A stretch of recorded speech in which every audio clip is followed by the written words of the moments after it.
అందరికీ నమస్కారం మరియు మా ఛానల్కు స్వాగతం. Madurai couple in USA.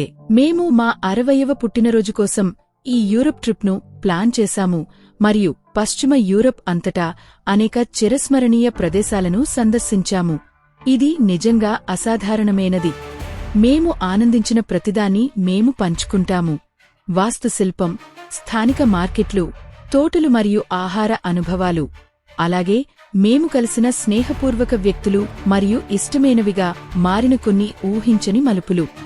మా కథలు, ఫోటోలు మరియు చిట్కాలు మీకు స్ఫూర్తినిస్తాయని మరియు మీరు ఇలాంటి ట్రిప్ను ప్లాన్ చేస్తే సహాయపడతాయని మేము ఆశిస్తున్నాము. దయచేసి వీడియోను ఆస్వాదించండి మరియు లైక్ చేయడం, వ్యాఖ్యానించడం మరియు సబ్స్క్రైబ్ చేయడం మర్చిపోవద్దు. మేము యూరప్లోని 5 దేశాలను సందర్శించాము: ఫ్రాన్స్, స్విట్జర్లాండ్, ఇటలీ, స్పెయిన్ మరియు వాటికన్ సిటీ. మొదట మేము ఫ్రాన్స్కు వెళ్లాము.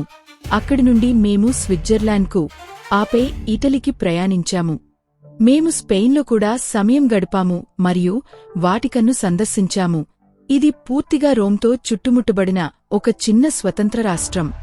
చాలా చిన్నది అయినప్పటికీ వాటికన్ ఒక ప్రత్యేక దేశం మరియు పోప్ నివాసం. 30 రోజులలో మేము 18 నగరాలను చూశాము మరియు దాదాపు 96 ప్రదేశాలను సందర్శించాము. మేము పారిస్కు చేరుకుని అక్కడ ఒక కారును అద్దెకు తీసుకున్నాము మరియు మేము దాదాపు 7,000 కిలోమీటర్లు ప్రయాణించాము.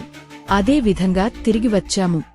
పోలిక కోసం, కన్యాకుమారి నుండి కాశ్మీర్కు డ్రైవింగ్ చేయడం దాదాపు 3,500 కిలోమీటర్లు ఒకవైపు, కాబట్టి రౌండ్ ట్రిప్ దాదాపు 7,000 కిలోమీటర్లు. మా యూరోపియన్ పర్యటనలో మేము కవర్ చేసిన దూరం. మేము ఆ దూరం నడిపినందున కారు అందించే వశ్యత నుండి మేము చాలా ప్రయోజనం పొందాము. మేము ఎప్పుడైనా అల్పాహారం లేదా భోజనం కోసం ఆగి, ఏదైనా ఆసక్తికరమైన ప్రదేశంలో బయలుదేరి, రైళ్లు లేదా బస్సులకు లోడ్ మరియు అన్లోడ్ చేసే ఇబ్బంది లేకుండా మా అన్ని సామాను తీసుకెళ్లవచ్చు. ఒక నెల విలువైన సామాను తీసుకెళ్లడం మరియు ప్రజా రవాణాలో తరచుగా చిన్న స్టాప్లు చేయడం కష్టంగా ఉండేది. మా కారుతో మేము సామానును ట్రంక్లో వదిలి ఇష్టానుసారంగా అన్వేషించడానికి బయటకు వెళ్లాము మరియు మేము మొదట చూడాలని ప్లాన్ చేయని చిన్న పట్టణాలు మరియు సుందరమైన మార్గాలను సందర్శించాలనే కోరికతో మా ప్రణాళికలను మార్చుకున్నాము. ఇది యాత్రను మరింత సౌకర్యవంతంగా మరియు ఆనందదాయకంగా మార్చింది.